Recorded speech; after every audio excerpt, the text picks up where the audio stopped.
So let me hand over to our speaker tonight, who is Sean J, and he is from California in the USA. And his topic is, have I quit playing God? So thank you, Sean.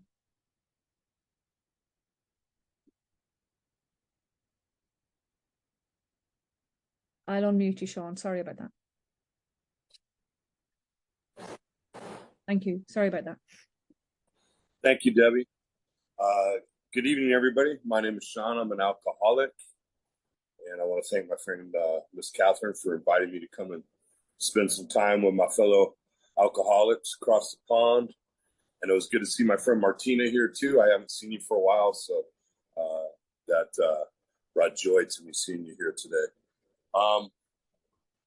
My question was, have I quit playing God? And I was just going to read a little bit for context, because this is the root of my trouble. Selfishness, self-centeredness, that we think is the root of our troubles. And that is the problem.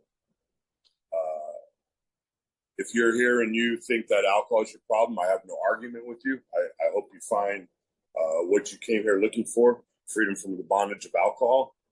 I received that at 16 years old. My sobriety date is August 3rd, 1981. And I am forever grateful to Alcoholics Anonymous for taking that merciless obsession away from me.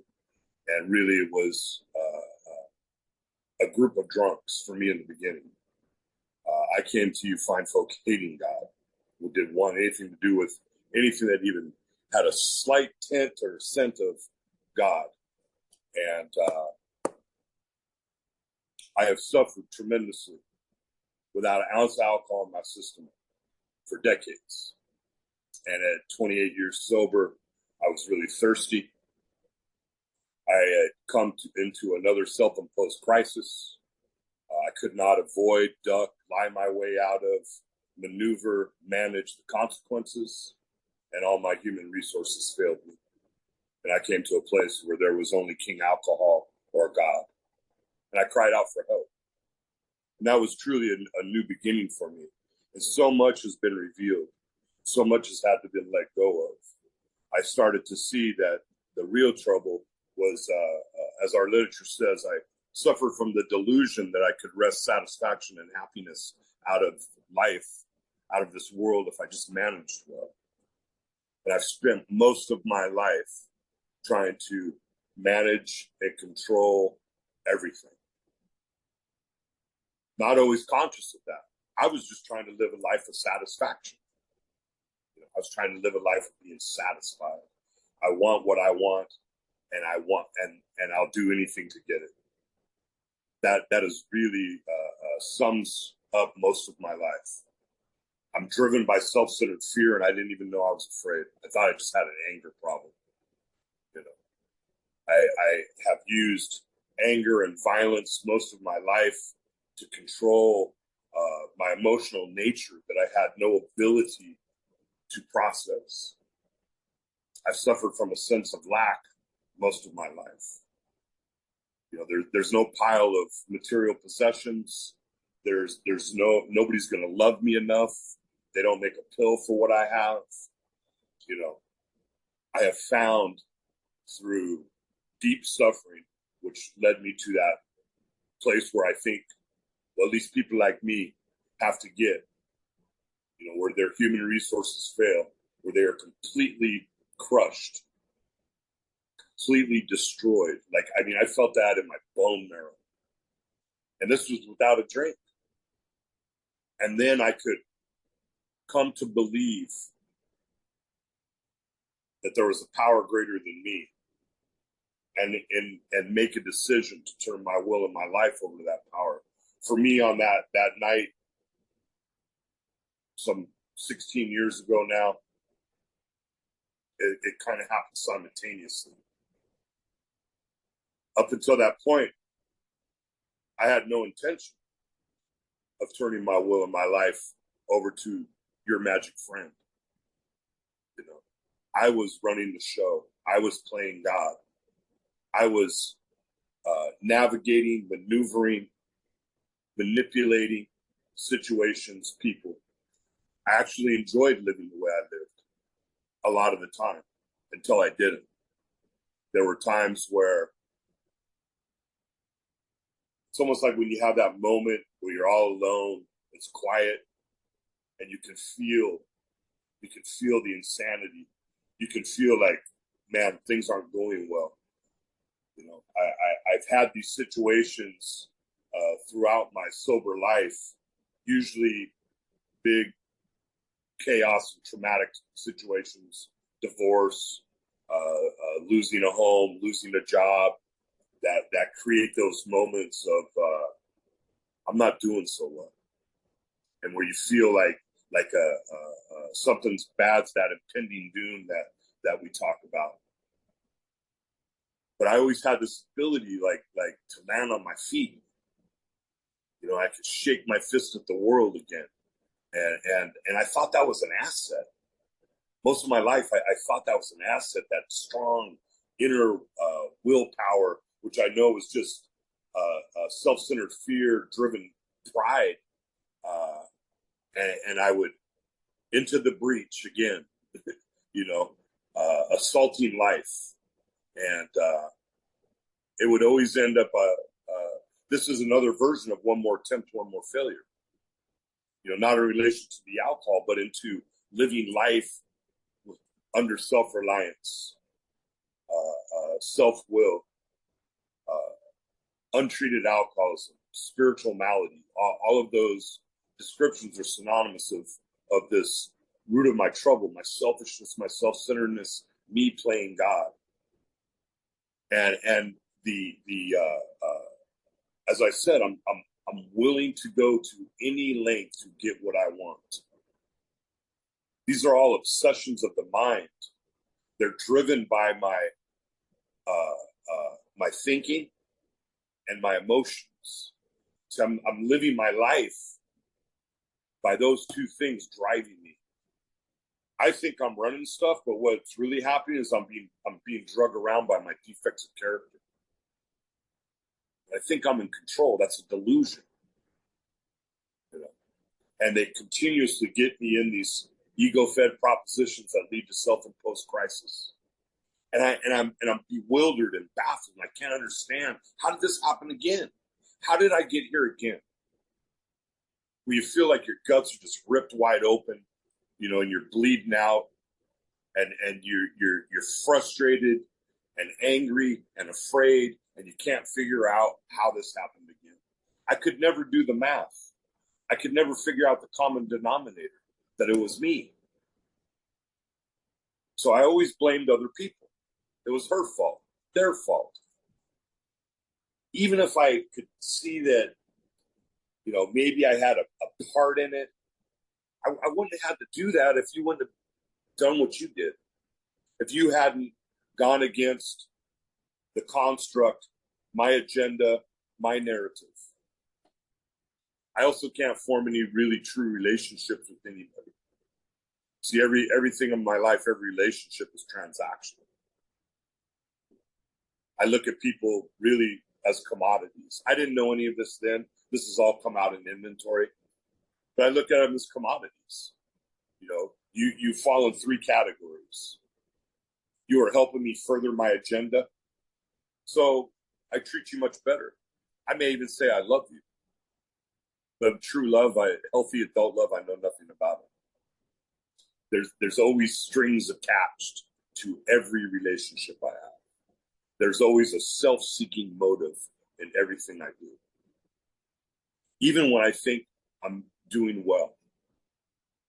The other group of people are people who are in the way of my agenda. And I have to go through them, around them, or over them. Somehow I have to neutralize them. And then the largest grouping is those that don't even matter. You know, I look right through them. They don't have any speaking parts in my movie. They're like beige paint on the wall, you know. And what is more horrible?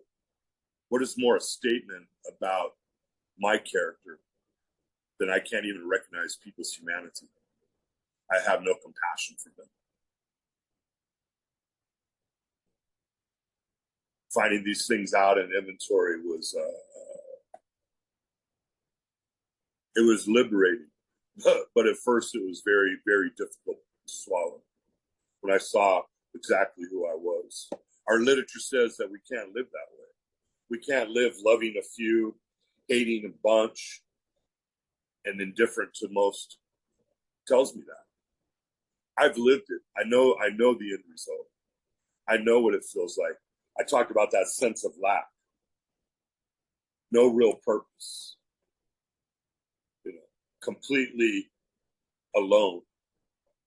See, I had all these needy dependencies and demands on people. And I always felt like you were going to betray me, like you didn't get me, nobody understood me. In the end, I was going to be all alone. And today, I don't need anything from you. I don't want anything from you.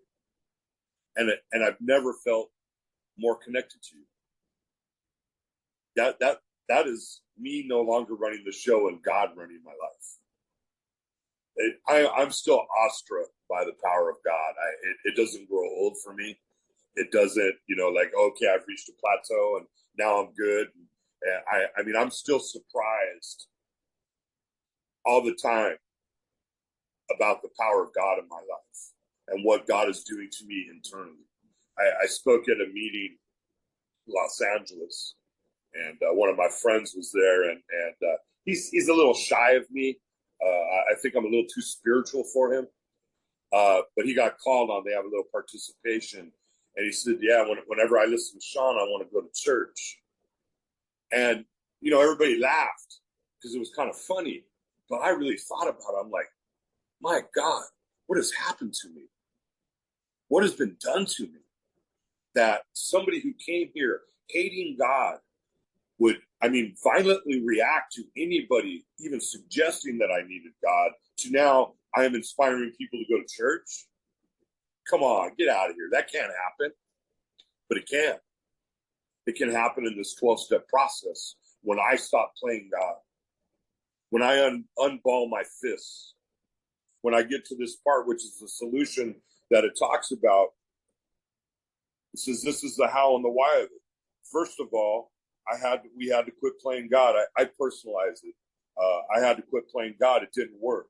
Next, I decided that hereafter, in this drama of life, God was going to be my director. He is the principal. I am his agent.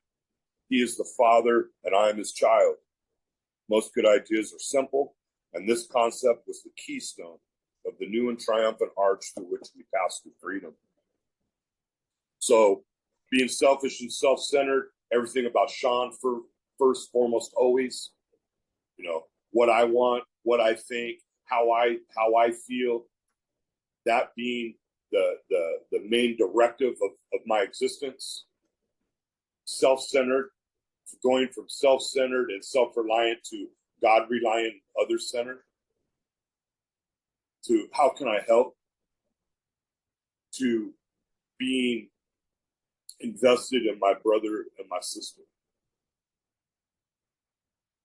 to wanting to carry this message, to talk to folks, whether they be alcoholics or just, other human beings, about the great news, what's happened to me, where this 12-step process has brought me to.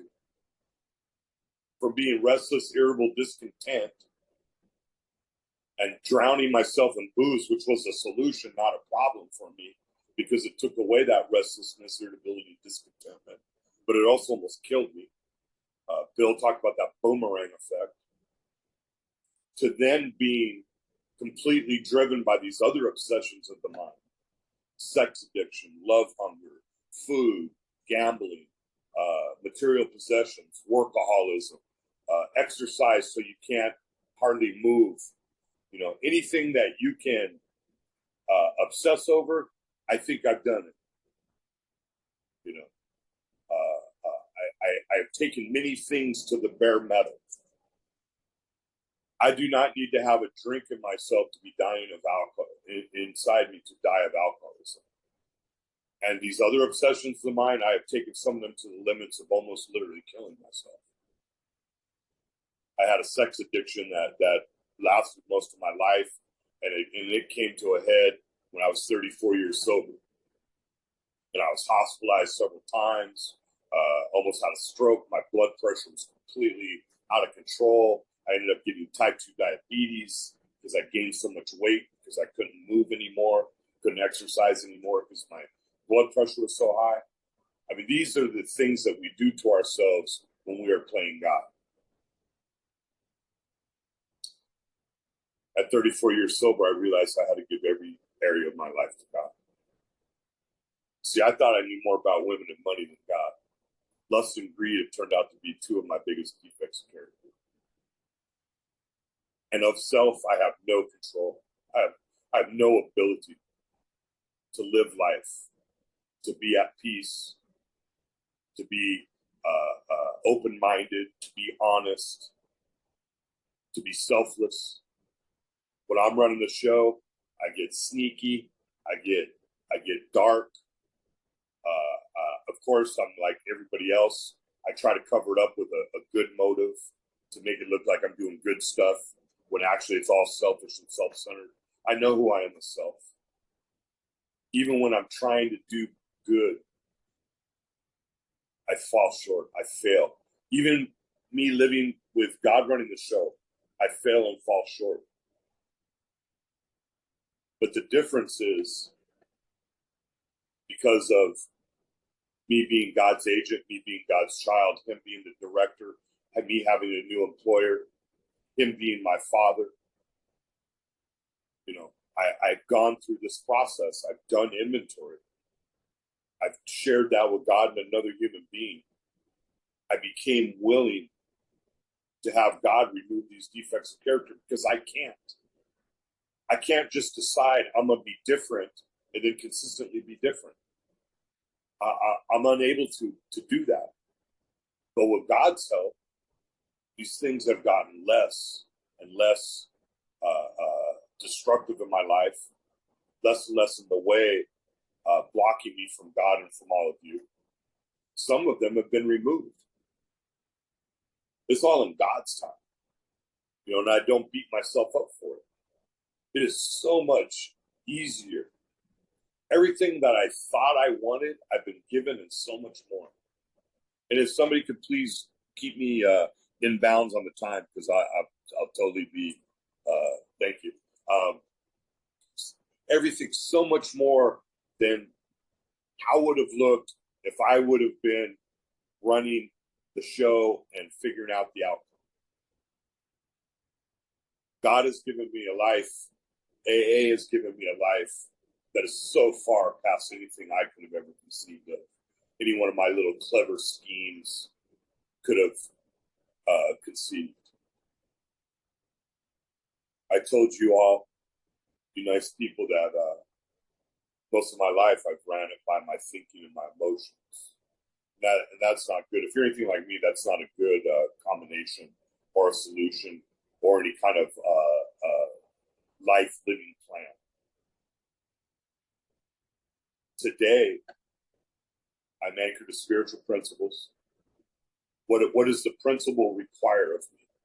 See, I'm still a human being having a human experience. I'm still a manifestation of God and expression of God. And I'm out here in this world living life with all these human instincts. And sometimes they get in the way. Sometimes they get out of harmony. And I'm able to get back to what the principle requires of me. How do I do that? Well, I have a lot of disciplines now. Prayer, meditation, reading literature, sitting in stillness, sponsoring people, having a sponsor, having a home group, attending meetings, being of service. These disciplines that I practice give me the ability to turn from self and turn to power, turn to God.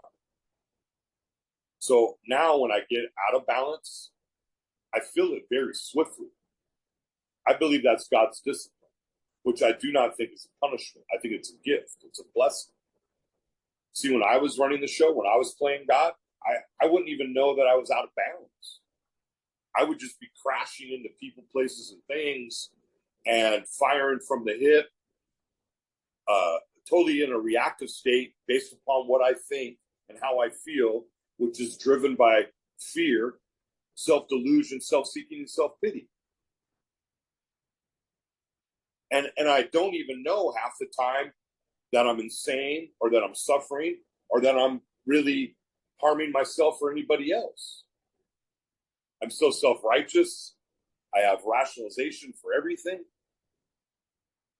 I can justify any action I take because I'm right. I love being right.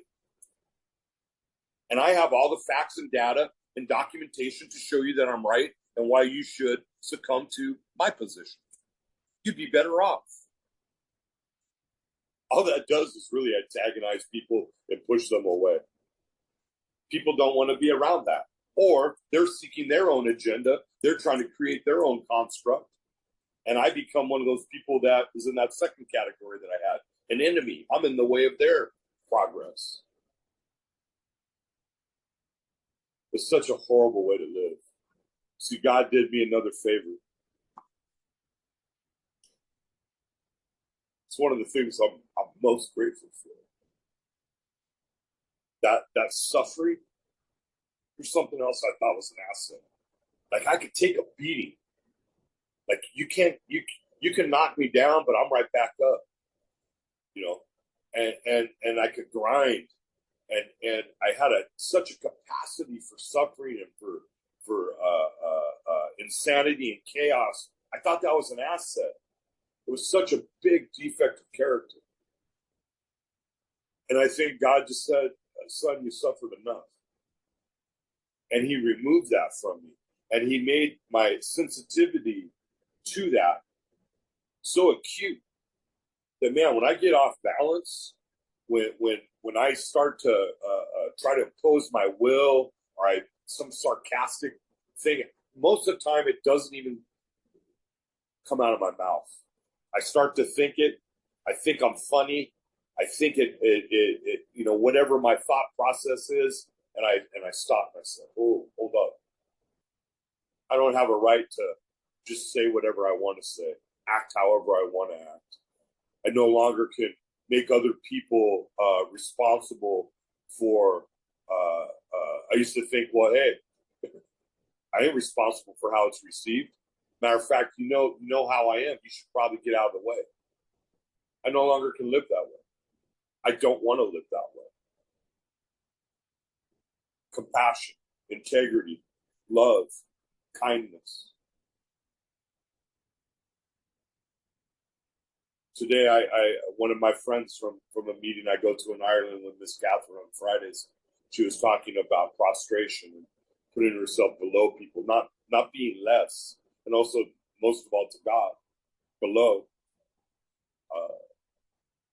And I sat with that, and I started to see what a beautiful practice that is. To practice putting myself below people, to really practice walking in humility, of being of real service, not just when somebody's watching, just not when I'm going to get a pat on the back and people are going to think, oh man, he's a great member of the home group. Look at everything he does. Look at the people he sponsors. Oh, wasn't that nice? No. To do it because it needs to be done. To do things for people because people need things done for them. And I have the capability to do that. To be anchored to that. What does the principle require of me? Same thing as what would the master have me do? Bill Dodson, the third member of AA, he had an expression that I really like. When in doubt, be kind. Be kind. I never gave any thought to love and kindness and compassion and what can I do for you. I love the St. Francis prayer.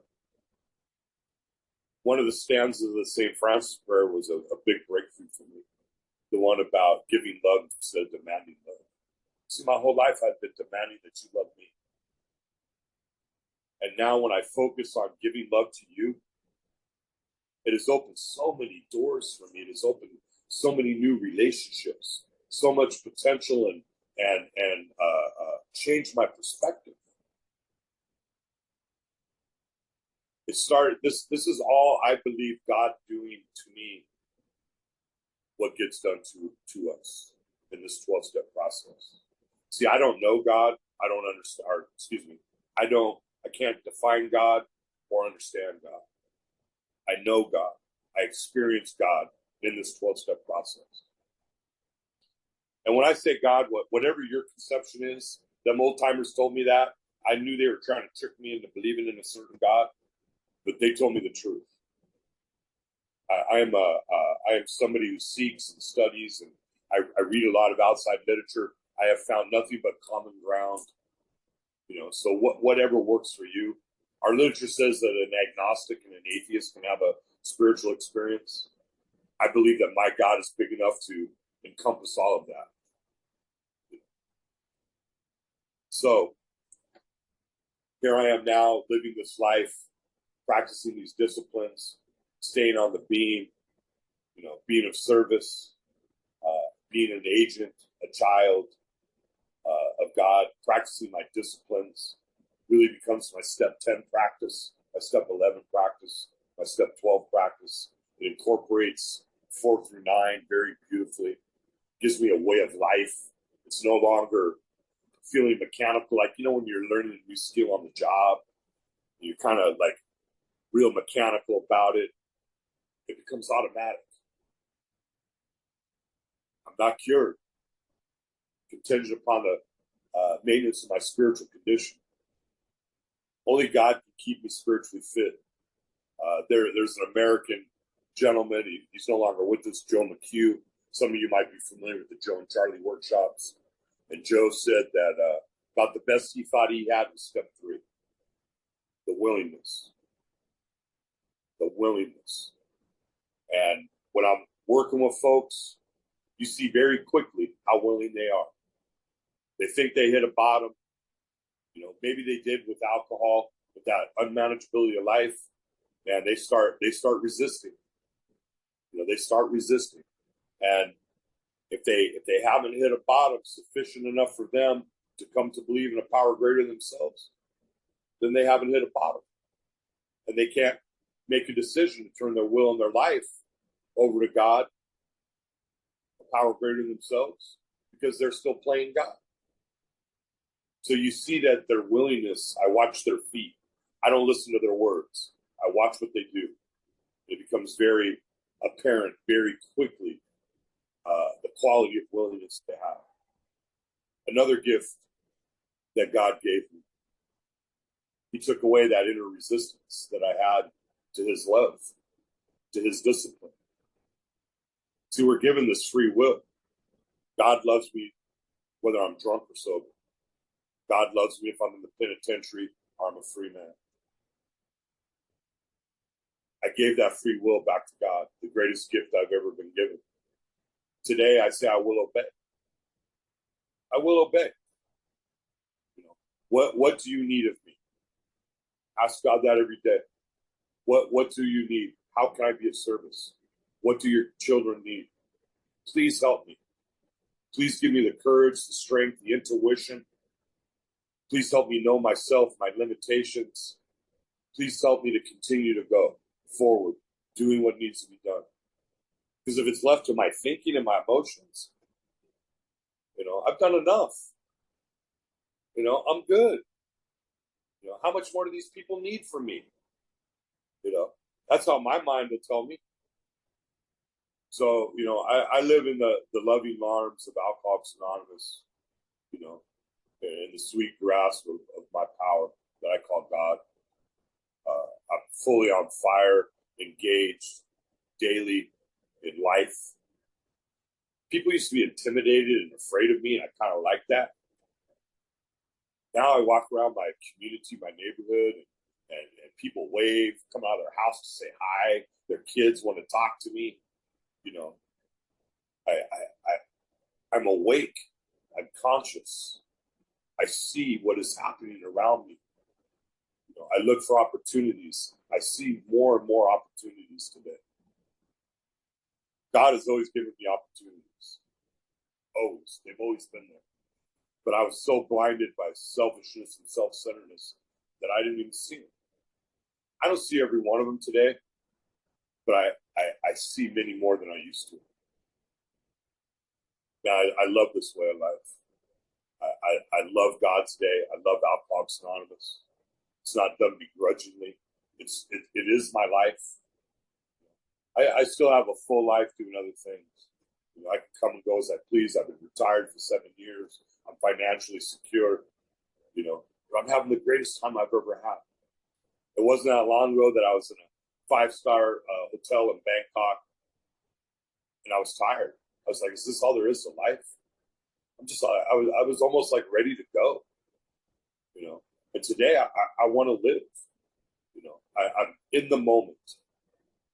And we have a saying at my home group: "The best is yet to come." In God, all great things come. In Alcoholics Anonymous, anything is possible. I think I've talked enough. I love you guys. Thank you for having me. Miss Catherine, I love you. And I'm ready to listen to what other people have to say. Thank you. Thank you very much, Sean. That was great. So if anybody